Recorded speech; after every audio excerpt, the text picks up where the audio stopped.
Hi everyone again, it's Father Richard, and I'm in Caserta, and it is, let's see, about 8:15 in the evening. I've been making a little video after video after video here. I just thought I'd continue. I'm on my way home, but I've just decided to take some detours because every time I come to a place, it just is so interesting and characteristic. I thought, well, let's just walk down this street and see what's going on. And as you can see, I am not alone tonight. It's Saturday night, and this town is just popping. I mean, just hopping and popping. It's not a big city. Caserta's not huge, but it is full of folks, I'll tell you. And I presume all of these are local. This is a street. I don't even know the name. Oh, the Via Giuseppe Mazzini. Giuseppe Mazzini was a very famous Italian, not a diplomat, sorry. I can't even think of the word right now. I'm going back and forth between Italian and English so much now that I'm losing both. I sometimes don't even know what I'm saying. In any case, a famous figure in Italian history, Mazzini. And I'm looking down this wonderful street that looks so typical. It almost, honestly, to us Americans, it almost looks like a movie set. Really, it just looks like a movie set. But this is the real thing. And everyone is out and just walking. It's Saturday evening. Everyone's having a good time. I just stopped for an ice cream on my way home because I just don't feel like having dinner. I had a really good pranzo midday meal. And I stopped at a little cafe across from the cathedral and went in, and I had spied this before and said to myself a couple days ago, you got to come back and get this. It was a dark, deep dark chocolate ice cream. Absolutely unbelievable. It was so delicious. So I ordered a little cup. It was just like a generous single scoop of ice cream. And it was, the darkest brown you could possibly imagine. And the way you eat it, instead of giving you a little spoon, they give you a little sugar cone, which functions as a spoon. And then at the end, of course, guess what? You eat the spoon. It's delicious. So I started eating. I took one bite, and they practically had to call the pronto soccorso, which is the ambulance for me, because I just about died and went to heaven right on the spot. Had a heart attack. It was so unbelievably good. The most incredibly delicious chocolate ice cream I've had in I can't remember when. Maybe since I was in Italy last time. So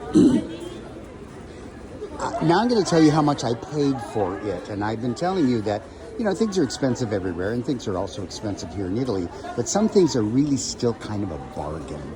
And I've told you many things about, getting an espresso and a cornetto or a croissant, as you would say in French, but cornetto, meaning a little horn here in Italy, or a pastry, and getting away with a beautiful cappuccino or an espresso and a pastry for maybe $3.50 or something like that, which is just literally impossible at home. And not only that, not only is it inexpensive, it's unbelievably good. It's just so much better. Anyway, so I get this ice cream, and I didn't even ask before. I just wanted it. Whatever it was going to cost was going to cost. So I get it, and I asked the kind lady, I said, and how much? She said, €2. So here I have this big scoop of unbelievably delicious ice cream, and €2 would be, in today's exchange rate, exactly $2.36. Just imagine, $2.36 for a giant scoop of the best ice cream you've had in, forever. So I'm hooked. I think I'll just move to Italy and live on ice cream, cappuccino, espresso, and cornettos and pastries in the bars and shops. Why not? Why not? It's an entire food group as far as I'm concerned. And, folks, if you have not figured out by this time, looking at my little videos and listening to my little diatribes here, if you have not figured out that I'm having the time of my life, then you must not be awake. So I am indeed having the time of my life, just walking down this street. if I find a little place, most of the stores are closing up at this point. Italian fashion. This is quite actually a fashionable street. There's all kinds of what I would call high-end shops here, and they're selling all kinds of interesting things. So we go back and forth between clothing, and then we break into like kitchenware here, and the stuff that's in the stores is just exquisite. So a store would look like this. Small stores that you just want to go into and literally buy everything you see. And so over here is a men's store right across the street, and you have to watch out a little bit because the cars come right by you and whisk right by you. But here is a beautiful men's store with, again, gorgeous fashions. And I'll tell you that not everything is as expensive as you might think. You can really pick up shirts like this, and let me see what the well, actually this is really expensive. I think I just will not be shopping there, but I have seen clothes that are in fact affordable. Like I said, this is a really fashionable street. So ladies, how about this for a dress?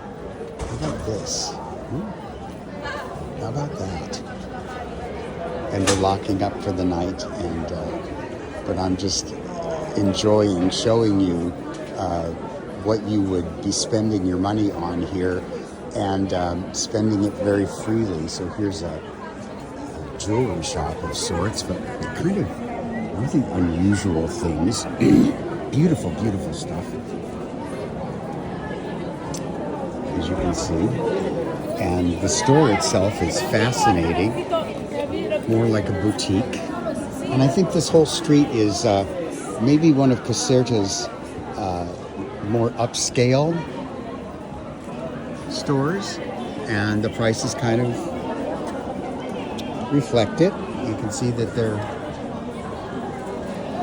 those are euros, and the euro at this point, even though it's gaining strength against the dollar day by day, it's still kind of close to 1-to-1, close enough that you can look at a euro price and just add about 10 or 15% to it, and you'll come out to the dollar equivalent. So about 100 euros is going to be about $115 right now. But what you see here is very representative of Italian high-end lifestyle and Italian fashion. Italy is physically, a country that is only about 3/4 the size of the state of California, but with about 20 million more people. But the things that they produce are so beautiful, just beautiful. And just even the displays are beautiful. I'm going to try to avoid getting hit by another car here and move down the street.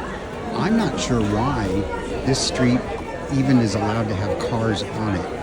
There are literally hundreds and hundreds and hundreds of people walking in the street, and they still allow cars to drive on it. That's a little unusual.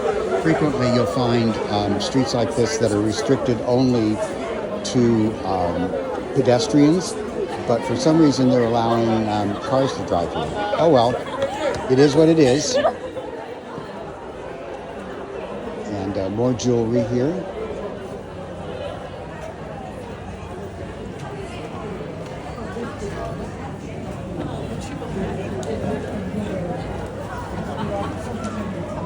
How about some diamonds? Look at that.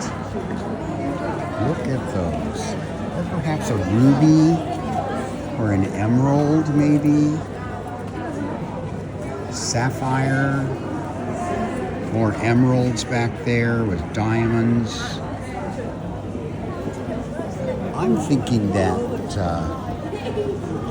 if you had a little money to spend, this would be the place to do it.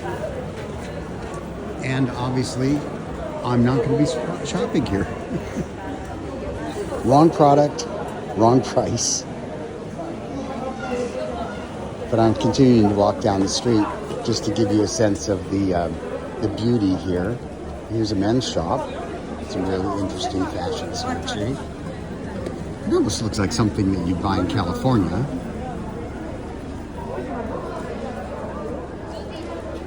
And it's not sort of a kind of a situation where you walk in and pick through things. You're going to walk in and the people inside are going to expect to wait on you and pick things out with you and for you. You don't sort of go through the racks too much unless it's that particular kind of a store. But in many cases in the upper end stores, they're going to ask you, what are you looking for? You're going to have to know something about what you are looking for, and then they're going to go into the racks, the drawers, and the closets and pull things out and show them to you, much like a showroom. So in fact, what you see in the window is only a bare fraction of what they might have, but you won't see a whole lot of it. You'll go in and ask to see something that you already have an idea that you would like to see. So here again, a men's store rather oriented to sports and young people, I think. Everybody's taking a look and just continuing. Life is very much outside here as well as inside. Life is all over the place. It's just, like I said, a hopping, busy place. So this video has actually gone on a little bit longer than I thought it would.